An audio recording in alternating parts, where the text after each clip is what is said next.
Welcome back to New Persuasive Words. I'm Scott Jones. And I'm Bill Bohr. Bill, there are heroes in the seaweed. There are children in the morning. They're leaning out for love, and they will lean that way forever. Yes, I take credit for introducing you to that song. I was listening to that song. Of course, we're talking about the great Leonard Cohen song, Suzanne, but we prefer the Neil Diamond rendition. I was listening to it. Yeah. James Although Taylor I'll tell you what, though, Suzanne has the tea and the oranges from China, I recall, which in this administration that might be out. Well, at least she was in Canada, so for a while. I like my Suzanne's that have American tea and oranges. Okay, have Big Macs and hash browns, egg McMuffins and hash browns. Yeah, yeah, that song would be about. That sounds like you're singing about Marjorie Taylor Greene. Yeah, that would be an interesting if you were going to write a love song about her. And she was crazy. Jesus, he alone couldn't save her. Even the Republicans don't want her in the caucus because she drives them haywire. There we go. You're well on the way there. That's it. So there you go. Instead of you want to travel with her, you want to drown her. She comes in Congress. You lock yourself in the restroom. Yeah. So a couple things. House cleaning. We're coming up on a new year. We are. And I want to say a couple things. First off, there's the war on Christmas. We might need the war on stupid. I mean, this might be where it's fought. I mean, look, America, it doesn't look like we're going to win the war in this country, folks. But look, we should die trying. And listeners, sometimes I just send Bill stuff unsolicited with no context in the middle of the day.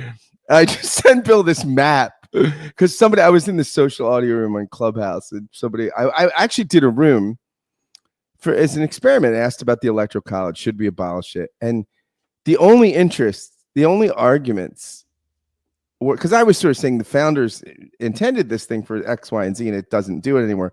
The only argument was for the partisan reasons, and people started saying, well, it keeps you campaigning in the whole country. So I'll put a map in the show notes to show you just how much the country gets campaign. Over half the country gets no campaign stops at all.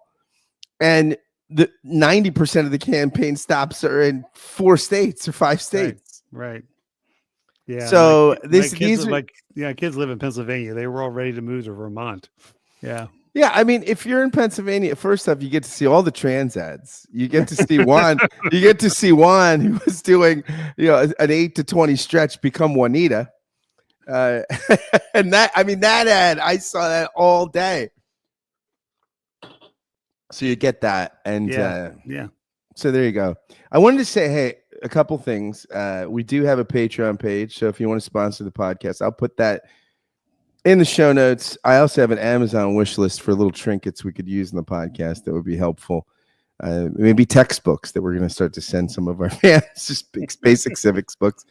And also, just one thing that as we look to kind of expand the audience, some of you have shared some wonderful sentiments about what the show has meant to you and things that it's helped you with, or ways in which it's encouraged you. I mean, you're never shy about your feelings about Bill, so keep them coming, please.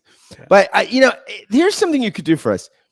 If you like the show, just share it with a few friends. Say, hey, I mean, it takes, and we're talking 2 minutes, not even, I mean, just, if you're a fan, just go on your social media stuff. Go on Facebook. Go on X. I hate calling it X, but I'll call it X.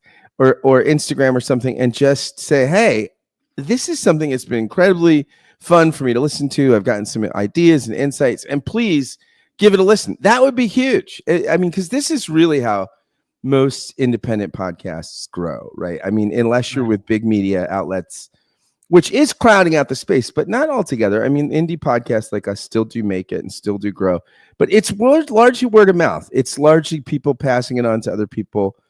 That's how you hear about it. So if you could do that for us, we would be eternally grateful. And we also solicit, invite, welcome suggestions on things we you'd like to hear us talk about. Yeah, yeah.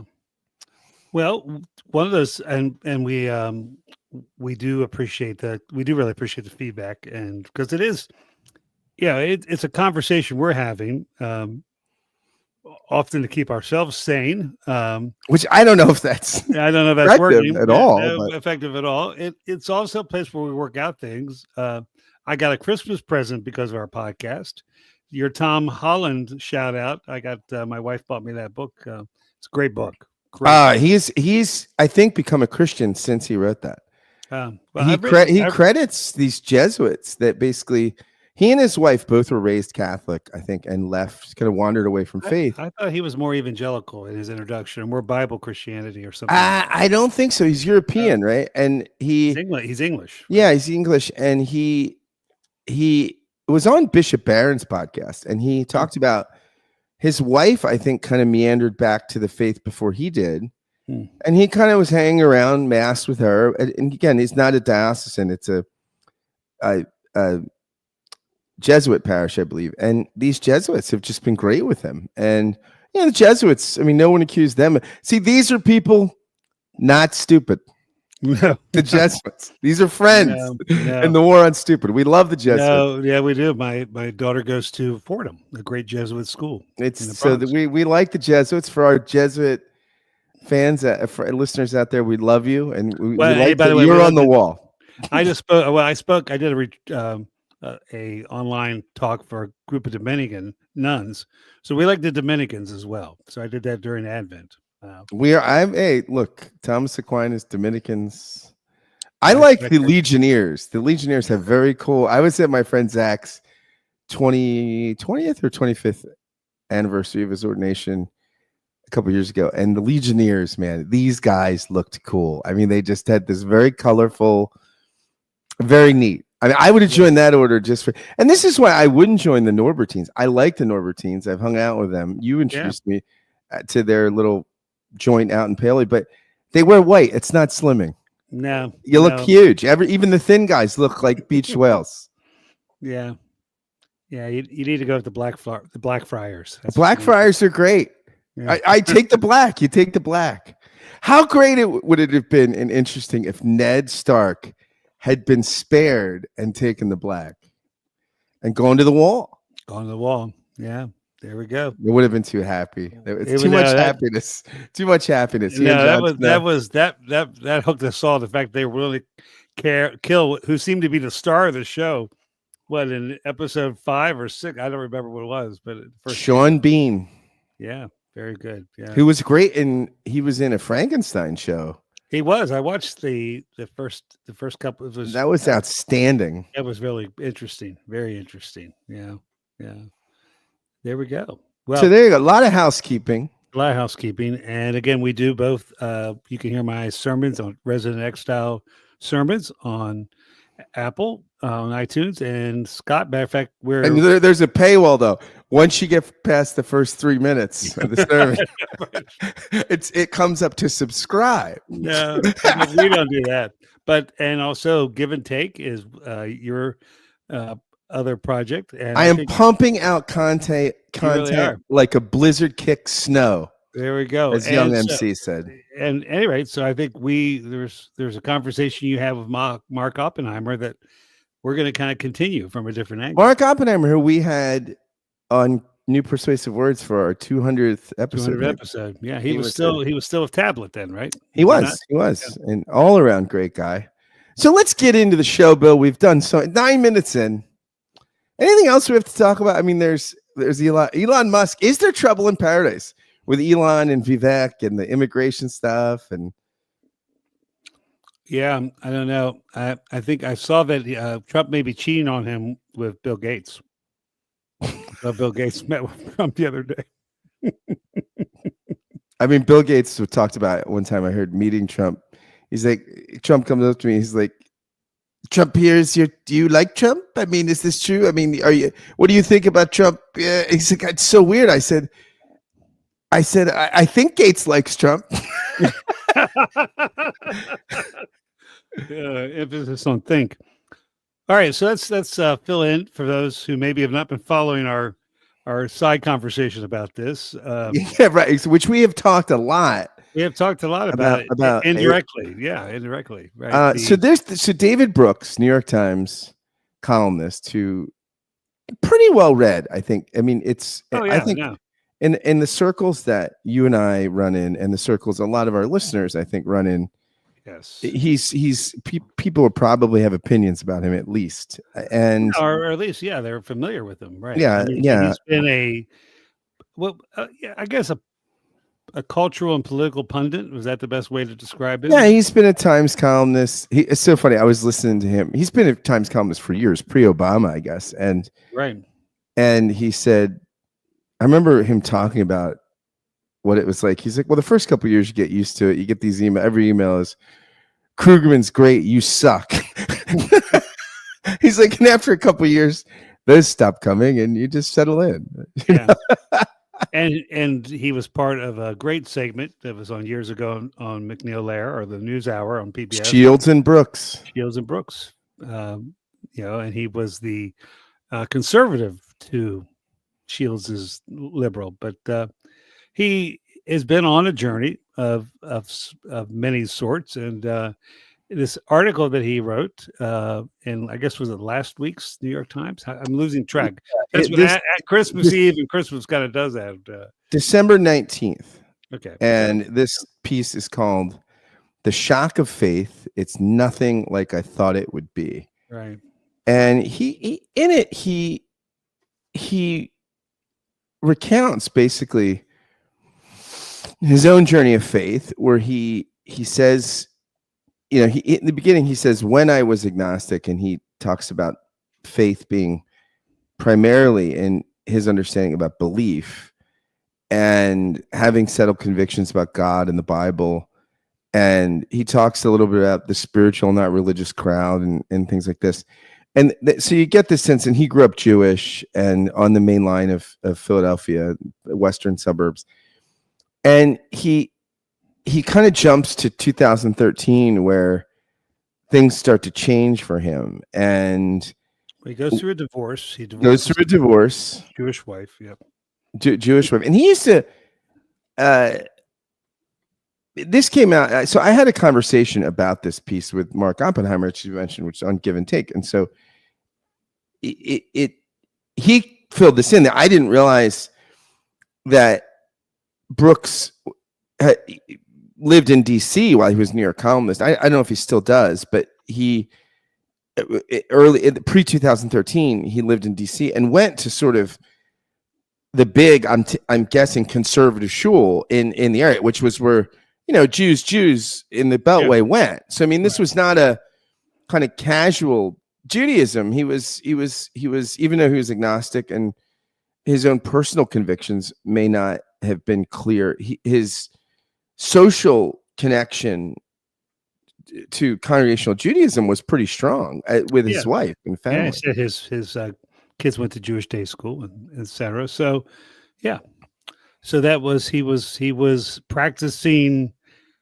probably more than most Jews practice, and he said kept a kosher home. Certainly more than most mainline Protestants. Yeah, that's a different subject. yeah, that's a different issue. So he writes this piece where he talks about his developing faith, and he realizes it's not as cognitive and abstract as he thinks, but it's more of a way of life, and it's something that you kind of learn to embody and indwell. And he's also very experiential. He has a couple of these kind of senses of awe, whether it's mystical or not. You saw a gopher. He was in Colorado, and like a gopher comes out and says hello to him, and then he turns I don't know. He saw a gopher. There's a piece, right? But I don't think the gopher spoke to him. I mean, it didn't speak to him, but I mean, it metaphorically. No, I'm not saying it reenacted the garden. I'm not saying it said go to Fox News. Do you think the gopher said? Did he really say don't co-host with Sean Hannity? Did he say don't even taste Hannity? Don't even touch him? Well, or Balaam's ass was busy. So Yeah, they sent the exactly. gopher So they instead. sent the gopher. They sent the gopher from Caddyshack. But but this gopher comes out, and I don't know. I mean, that really stuck out for me. That the gopher really plays and then he kind of he after the gopher he goes on a hike, and I guess it's not the burning bush or anything, but the Well, I gopher's part of a tapestry of wilderness wonders that. you just reminded me of a story. There was a Texas oil man whose life was falling apart, and he went down to Cancun to kind of and he was a difficult guy, and he came back and he he said I God spoke to me through a dolphin, and I go, well, he said, well, tell me about it. He goes, I was swimming with a couple topless German women, and a dolphin came up to me, and it was like life changing. I go, I want to say, aren't you sure? You Maybe the German women had something. Yeah, To you do. buried the lead. You buried the lead. You had me at topless German women. And he Yeah, kept talking about the dolphin. I go, let's go back to the German women. yeah. That's it. I'll tell you what. That's So that's like. Do you remember that time when Trump spoke at the Boy Scout Jubilee, and he comes out and he's like, and the Boy Scouts are all there, and he's like. I'm there, like, I'm on this yacht with, I'm like with a guy that's, you would know who it is. He's a very wealthy guy. I mean, another billionaire. And, there's these gorgeous models, scantily clad, running around the deck. And he says, I don't need to say what happens because you boys, life. I'm like, that's what you're telling the Boy Scouts. that's our Cyrus right there, man. There he is. You boys know life. I don't have to fill in the details for you. There we go. Yes, all across America, babies are being named Donald just in honor of that. Yeah, those Boy Scouts. I just so I'm not making this up. No, I remember that. No, I'm saying then in late June, Brooks writes that year I was hiking alone in Colorado. You're talking about you're back. Are we go for dolphins or when I climbed up to a lake that was surrounded by mountain crests on all sides, I sat on a rock by the lake, and some sort of marmot or gopher scuttled up to my feet, noticed me, and scooted away. Because I'm me, I had books in my backpack, including a volume of Puritan prayers. And he talks about this. Puritan prayers, right? So this is well, okay. So if you're and to get to, I want the gopher to have done more. If you're seeking, you see signs. Yeah, if you're a seeker, signs come to you in a lot of different ways. Why is it that when I'm seeking a public bathroom, I never see signs? Oh my goodness! Ever. I don't know. I don't know why that is. Well, you're in Philadelphia. That's true. Yeah. But no, so on a more serious note, he's had a series of spiritual. Let's call him spiritual. Let's call him mystic because I like to be a little more technical with my mystic comments. But he has series of spiritual. He's obviously was seeking spiritual experiences. He was having conversation with thoughtful Christians that impacted him. And one of the comments that you made and when you're responding to Mark Oppenheimer is what we don't have in his story is some sort of the typical Christian conversion is really at a point of need. Yeah. I mean Lewis, he almost, I don't know if he's modeling his story after Lewis's, because he has an experience on the train, right? Which Lewis famously talks about. But Lewis's conversion on the train was from atheism to some kind of agnosticism or theism. It wasn't to Christianity, in other words. And he didn't, it took a while for Lewis to get to a theism, right? To get to full-blown Christianity. And I think that's kind of where, Oppenheimer, I think, has several issues with it, and understandable as a practicing Jew. This kind I understand why it's kind of problematic for him. And you mentioned the Avodat Israel, which I know way too much about and was in the middle of. Yeah. But, look, David Brooks, if he were a less sophisticated person and he were a less prominent, You give him a pass. No, I'm saying if he was less sophisticated and not a prominent person, people would call him a Jew for Jesus, and nobody would. I mean, a lot of mainline Protestants would like it. A lot of Jews, of course, wouldn't like it, and it would seem like something that's right. But I think you'd also expect a little more understanding of the implications of where he's going. Yeah, he kind of comes down in this piece like, look, I'm a big Old Testament guy. I love it. But like Trump, 50-50. That now he said, I kind of believe the whole shebang. And then there's this all shucksness. Like, all shucks, I guess that kind of makes me, a quote unquote Christian or something. Well, right. And again, it's interesting that you and I think mentioned this. I can't remember what we say online, what we just say to each other, but it doesn't surprise you and I that the most excited audience for that piece was liberal Protestants. Yeah. And because it does speak a little bit to, what's interesting is, one of the things that you all didn't get to is that what if part of what's really going on for Brooks is from agnosticism to some kind of theism. And I do think the theism of Christianity is more accessible than Jewish theism for lots of different reasons. And maybe my Jewish colleagues have not used that word, but that's kind of what they say things like that in the course of over the years of dialogues. You all have kind of this accessibility to God in your piety that isn't necessarily available to us. Incarnation, he delivers. God delivers. He shows up at your doorstep. By a few people, I think differently. I think Peter Ox, Yossi Klein Halevi, but those are Jewish thinkers and devout folks. Yossi Klein Halevi is a journalist, and Ox is a scholar, but they both study Jewish mysticism and practice it as well. So there's a mystical. They're Torah observant as well as have a mystical inclination, and both of them have spent really serious, Peter Ox, very serious dialogue with Christians and Muslims, and one of Yossi Klein Halevi's my favorite books of his talks about he spent 18 months doing doing Jewish, Christian, and Muslim practices as much as he could to stay faithful, and his experience of doing that.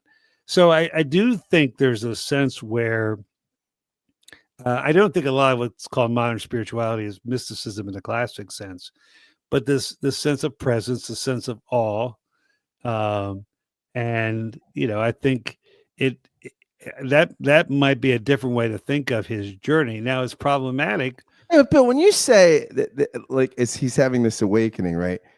He's remarried. He's been going to Christian churches for. This process starts in 2013. This is 2024. He's been mentored by Christians. He's been hanging around with him who shall not be named, Tim Keller. A blessed memory. Now. A blessed memory. Yeah. It's not as though but he's totally in process right now. Well, I'm just saying, but his public. He hasn't commented whether or not he's been baptized or not. So if he hasn't been baptized, he's not a Christian. And what is? Remind me. Doesn't the Lord say? What does He say? If you deny me before others, it's something like that.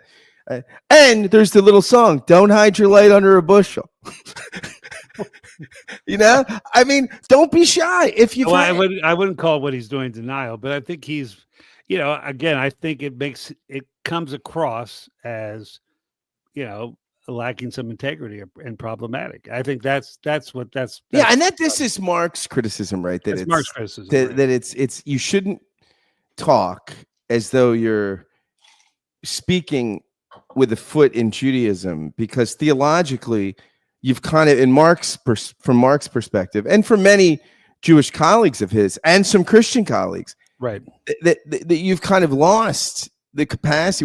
People are not going to deny that a Jewish mother, you have in some sense that there's kinship, but you've lost, they would say, the right to speak with an authoritative religious voice in Judaism, because you've embraced a tradition that is fundamentally in conflict with it. And again, his embrace of this is kind of the Brooks all shucksism. Like, oh shucks, I went and No. I read the Beatitudes, and oh shucks, I found myself. And, it's like it's the damnedest. It's like the guys in Stripes when they wind up at a strip Whoops, club. I did it again. The next thing you know, Commander, we were looking for the bingo parlor, and oh shucks. I mean, and that's the kind of weird thing for someone so sophisticated in so many ways, for his religious sophistication to lack this kind of nuance. Right. Well, and to not. And then the other thing, you mentioned the liberal Protestants that loved it, and Mark said the other people that loved it was the evangelicals, because the evangelicals. I think I'm the only person that doesn't like the piece and then plan it. Maybe there's a handful, like six of us. Write to us if you don't like this piece. No, but I mean, because the evangelicals, for the liberals, it validates. These embers of faith, like, hey, he's one of us. He's embarrassed to talk about it. It doesn't roll off his tongue. He's not leading people to Jesus, but he's seeing gophers, and he looks at the sunrise and he's praying. And then for the evangelicals, because of the scandal, the evangelical mind thing, and this sense that, they're culturally inferior. Hey, we got one of the team. He's hanging out at Wheaton College. Like Elijah showed up and filled the chair.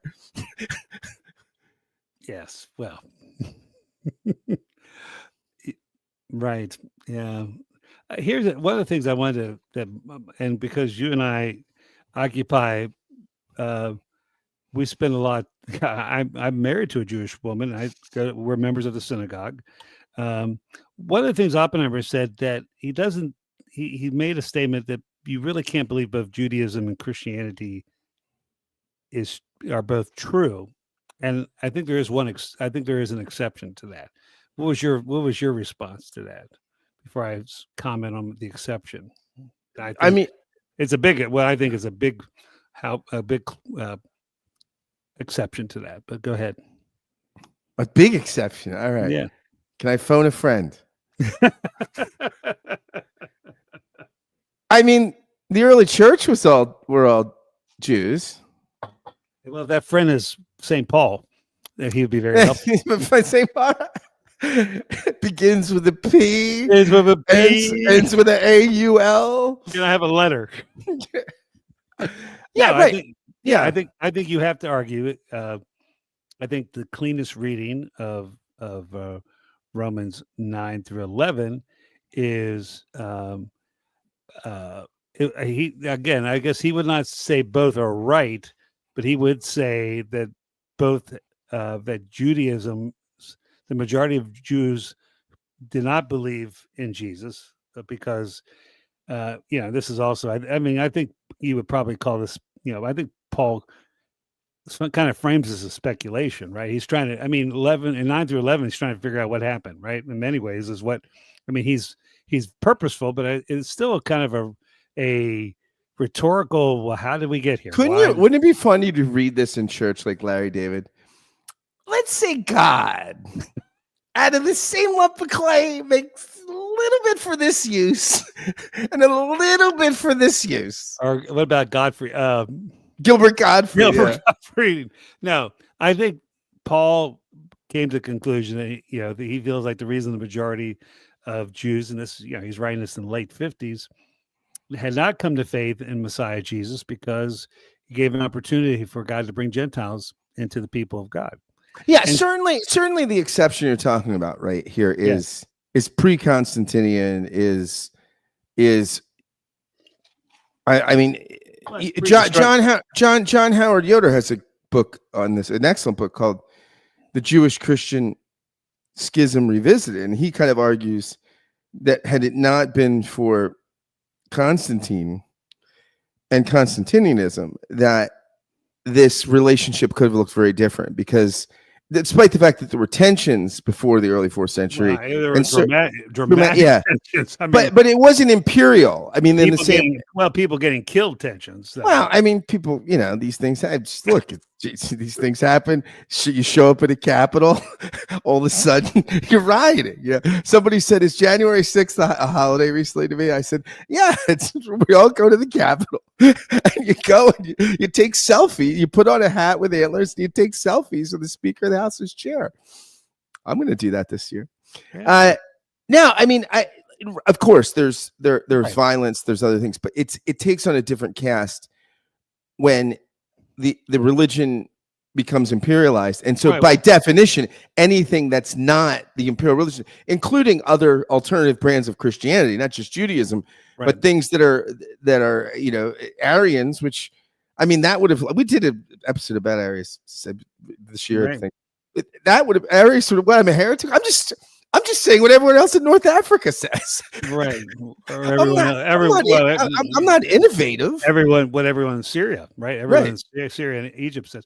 Well, no, I think right, because when Judaism and Christianity were minority religions, both proselytizing, uh, Judaism being more established, that's a different dynamic than with the ascendancy of Christianity. Of course, you said one, but part of the problem was which version of Christianity. There was fluidity about that for for initially, the Arians were the emperors, and then when you got after Chalcedon, that was even a bigger mess in many ways. So yeah, no, it takes on different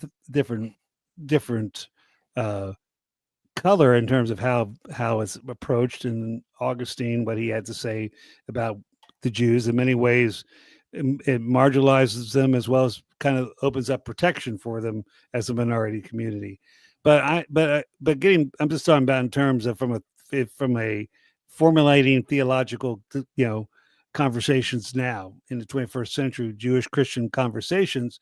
um I still think that Romans 11 option is one that certainly has um, been very present to me in my Jewish Christian conversations, and some of the people that even kind of got me on this path. Well, That doesn't Visegrad write this to the Cardinal of Paris? Right. Think it's Visegrad, right? which That he's got this. I want to say it's Visegrad. I'm pretty sure. Great Jewish philosopher and theologian, and the Cardinal of Paris in the 20th century. One of them was a Jew. Who had right. been saved from the Holocaust and raised Catholic, and so he became a bishop, became a cardinal. There are a couple of Jewish saints from the 20th Yeah. century. Yeah, yeah. So he gets in some letter exchange, I think, with Visegrad, and Visegrad says, "All right, I've read the New Testament. I'll call you a Jew. I think you're a bad Jew because you're worshiping Jesus, but you know what? We're all basically bad Jews. Most of the Jews I know are bad Jews, Right. so I'm not going to really pick that axe to grind. You could just join the fellowship of bad Jews." But he says, I've read your New Testament pretty carefully, and I think your Apostle Paul would say to you that this is okay, but you should still keep kosher. That for Gentiles that they're free from the law, but he thinks Paul would say to him, So you should if you're going to talk to Jews, you should be still kosher. That you should be observant. Yeah. So that was Visegrad's. I think it's an interesting thing, and I don't. I mean, for me, I like the more reformed idea that we're the people of God. So I don't think Christians are not the new Jews. I think together we're the people of God with with the Jewish people. So I heard Mark Oppenheimer and the folks on the Unorthodox podcast one time call Mormons. They're like beta Jews. They're like Jew 2.0. They're all blonde. They're taller. They got a bigger homeland. They use the word Gentiles. They're like rebooting Jews.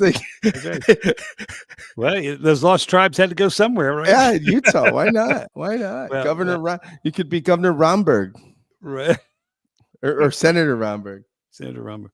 No, so I do think it's an interesting, because I have a real problem with people who kind of the latitudinarianism, right? That all ways are equal. I have a problem with that too. I'm with Mark Oppenheimer.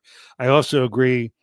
I think has made me an effective interfaith person in terms of conversations is I do approach from my own convictions. I don't leave my convictions at the table. I've told this story before, but Becker was involved, of best memory, J. Christian Becker from Princeton, who was a Nazi slave camp survivor as a Dutch teenager, and he was on Christian Jewish dialogue, And he said, all these Christians were going shalom this and this and trying to bend over and, like tourists, like religious tourists, right? And finally, this ancient rabbi leaned over the table and goes, "Why don't you people ever talk about Jesus?" which I think I think that's a universal problem among Christians, and I think when my wife and I got married, one of the things we said even in our wedding vows was we come together both with a full wealth of conviction from our own places, and we believe God's brought us together to live in that. And I'm not saying there's any solutions there. I don't go to synagogue and go, boy, I wish I was this. I don't, but I do say my prayers there. And how's the kiddush there? It's okay. It's okay. I have a friend who at his synagogue, he said a problem. There's like a schnapps club, and so they get up in the middle of the sermon and go drink schnapps. That could be problematic. That's brutal. That's real. That's worse than the Muppet old guys. Can you imagine if someone got up in the middle of your sermon and drank and then came back? Yeah. I mean, sometimes maybe drinking during a sermon might help it out, might help the understanding. Sure, just keep hearing and understand. Get it around the bend. Just get it around the bend. But I will say this, and again, it would be interesting. It's a shame Laura's not here. It would be interesting to have her as part of the conversation. But one of the things that she was attracted to this is doing this work with me. And, this is not a judgment of anyone's come before it, but someone come and said she is the most active pastor's wife they can remember ever having. And she loves the work. She loves coming and worshiping there. She's still, Jesus is still her cousin, not her Lord. How is she with singing? Is she a good voice? No, she's not much of a singer. She doesn't sing, but she sits there and she listens, and we have interesting conversations about things. Does she like it when you pull the guitar out? She does like that. Yeah, she likes folksyville. She likes that. You ever play Suzanne for her? You should play Suzanne for her. Right. That's the thing. For a $10 Patreon commitment, Bill will record an acoustic version of Suzanne, and we will send you the MP3. There we go. No, but you are deeply involved in Jewish conversations with friends. Always, all the time. So, and I call one of my rabbi friends to complain about sermons I hear. And then I usually call you. I call you. I call this rabbi. Well, right, but your rabbi, that's your rabbi friend who also thought I was too hard on Jordan Peterson. Yeah, he thought you were a little hard on Peterson. Yeah. Oh yeah, he was. And we thought we were being restrained. We were being restrained. So anyway, well, yes. Well, brother rabbi, if you want to have an offline conversation about Jordan, I'm happy to talk to you. For $5 commitment. No, I'll do that. I'll do that for free. I will have that conversation for free. So, well, in 4 hours, I could pass that message. Sun will be setting over his part of the country. And well, one of my things, I guess maybe try to bring us to a close, is there's part of me that wants to allow someone, their journey is their journey, right?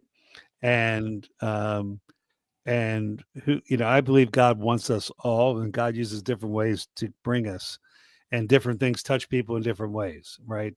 However, if you put yourself out there, if you're writing, if you're, have millions of people have read this, then, there's a different kind of accountability, I think. And so I do think this is a sensitive area that is loaded historically and all other ways. And so I do think it's legitimate. No, see, that's a great point. That's the other thing, that the piece where Brooks is sort of saying, he even says, I've never felt more Jewish, but I take the whole shebang, and the Beatitudes, that's great. And it's like a total lack of awareness over just what thorny ground this has been over the centuries because of anti-Semitism, which you just gave a talk on Christian anti-Semitism last year, right? I mean, this, because of the context, just whatever you say is spoken into this context, and it's just as if this is his own reflections come hermetically sealed from that, which is remarkable. Which well, and it's kind of, yeah, and I don't know why that is, whether it was unintentional or purposeful or. And be fair, you've only got a couple thousand words, right? Yeah, So no, yeah, yeah. that's fair. I mean, you got to be fair with that. It was a pretty meandering. But you didn't need the gopher. You didn't need to. There's one historical footnote right there. That gopher did nothing for me. Brother Gopher. There's 3 sentences right there. Yeah, I like my mammals as predator. I like Brother Wolf. I like Brother Wolf. Yeah. That's for you. Give me a predator. Yeah. Well, anyway, but you know what? I first of all, I love that we can have this conversation. I love that Brooks put it out there. I love it. Oh yeah, it's generating. I mean, look, and you've had congregation members that want to talk about it. Yeah, absolutely. And so, and that's part of when I think of the two people in particular who talked to me. I think their journey was kind of from agnosticism, and now they're coming into a fuller Christianity, and which that article is helpful, but then neither of them neither of them are Jews, right? They're kind of went from probably some kind of. I mean, there are a lot of functional Unitarians out there. You and I went to seminary with a bunch of them, but I think coming into the Trinitarian faith, and it's funny. I had someone who asked me, who I've known for a while, comes to now, where are you on Jesus? Now, he's not someone who comes to my church, never been to hear me preach. We don't have, our relationship isn't based on faith or anything. And I go, well, I'm really for him. Pro Jesus. Yeah. Very strongly. You don't believe in the resurrection, do you? I go, yep, that's now and we talked a little bit of what that is and what it isn't, but it's, I mean, I'm being reminded of, where, in seminary and in our judicatories, you were our colleagues were quiet Unitarians because technically you weren't going to get hired or ordained if you were one. But we live in a world full of people who kind of are, particularly where I'm at up here, people who are not nurtured any kind of Trinitarian Christianity or left it and coming back to a kind of, I think, the romance of orthodoxy, which is I feel very, very, very privileged to be where I'm at, having these conversations with people. The romance of orthodoxy is I like that segue, because I have 2 thoughts on the piece, just my own sentiments. It just my 2 sort of constructive thoughts. First, the piece strikes me as kind of natural theology, right? There's very little particular about. You know what that is? That's your BART antenna. Your BART exactly. antenna. It is. But it there's not much particularistic about it. And when he talks about his conversion, it could have been a conversion to Neoplatonism or to Jamesian pragmatism, or there's not a lot there's a reference to the Beatitudes, but even the Beatitudes there, I mean, and the Beatitudes, I mean, there's nothing in the Beatitudes that doesn't have a precursor in the Hebrew Bible, the blessings and the things. I mean, it's not the most. I mean, it's yes, but it takes it to it's continuity and some radical. I don't know if it's there's a little, but I think there is. I think there's more continuity. I don't think that if you were trying to pull out the stuff that's most discontinuous from Judaism and Jesus, I wouldn't put the Beatitudes at the top of the list. No, I wouldn't. But there's a radical different ethical center. The ethical center, but the blessings in the eschatological state you could get, So the natural theology piece, right? That this is not rooted too much in particularity, but generality. And then there's my Lutheran antennas are going on in the sense of this is a theology of glory, not a theology of the cross, right? Where I mean, Luther is very critical, and you get this in von Balthasar too, who's Catholic, but that the real beauty of the tradition isn't the gopher and the mountaintop and the sunshine, and the real beauty of the love of God comes in the mutilated Christ. It comes in the scandalous grace. It comes not in the general thing, not in the stuff that Aquinas would point to in the 5 ways, but what you would point to at Golgotha, what you would put the finite broken, particular Savior. And so the theology of glory is the theology of the cross is humbling and brings you to what you said earlier, to need and your own spiritual poverty. The theology of glory tends to puff up, like it, power, strength, beauty, your power to perceive it. It tends to bolster. There's a human apotheosis going on in a theology of glory. It tends to sort of build up and puff up the ego anthropologically, not humble it and put it to a place of need. So I think that's the other thing. It becomes natural theology and theology of glory. So just on that score, despite the parts of it that are clear to me, I find remember in Dead Poet Society the Pritchard scale, where you draw the aesthetics on one thing and the importance of the subject matter, and then you make a rectangle and the greatness is the surface area.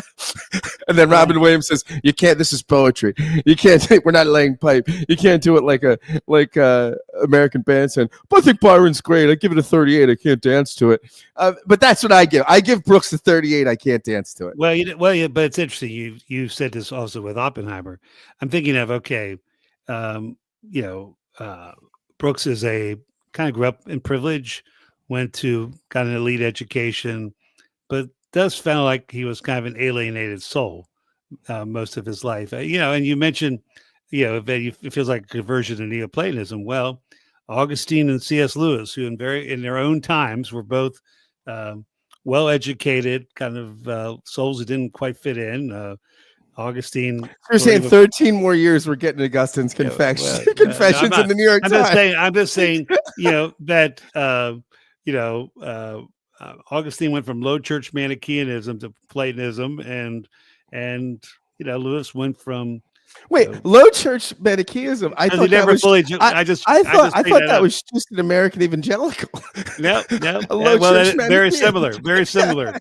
Bill, they're all over the country. They did very well in North Africa and in Tennessee. Trump calls them his base. Like, I love the Manichaeans. I don't know what they are, but they're fantastic.